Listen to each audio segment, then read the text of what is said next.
Hello and welcome back to the third tutorial in the series. In this one I'm going to be talking to you about something called variables, an extremely common concept.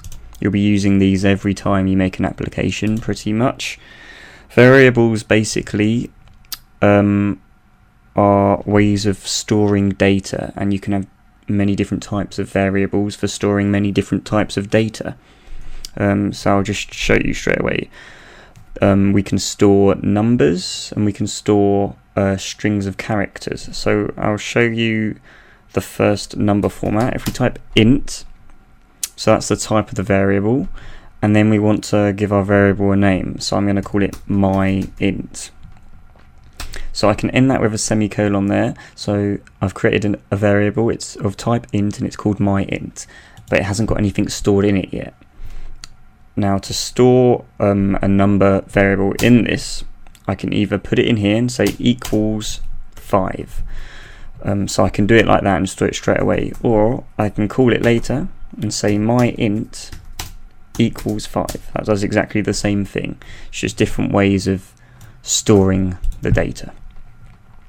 So we've got an int variable. We have another type of number, double, and we'll call this one myDouble.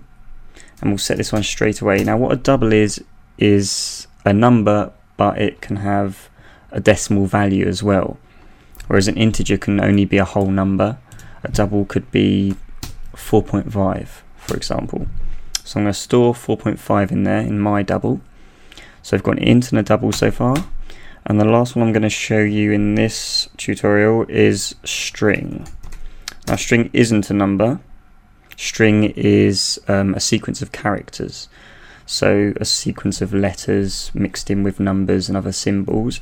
So I'll call this one myString, and I'll set this equal to. Now we have to put this in speech marks to represent it as a string. We could put anything in here. I'm going to write I like cars. There we go.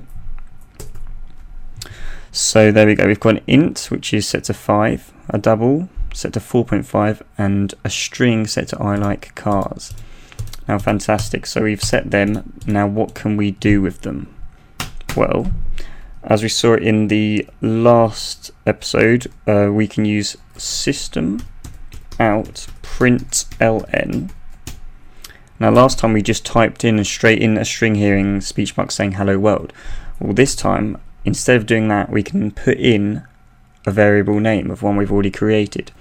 So for example, if I put in my string into here and then save this and run it, as we can see in the output, it's written I like cars, and we haven't put this directly in here, but we've just given it the name of the variable, and it's managed to realize, okay, this variable my string equals I like cars, so that's what it needs to print out. Now it's not just strings we can print out, we can also print out all other types of variables. So if I put in myInt, referencing that one first, and run that, and see it's printed out 5, so it's printed out the value stored in myInt.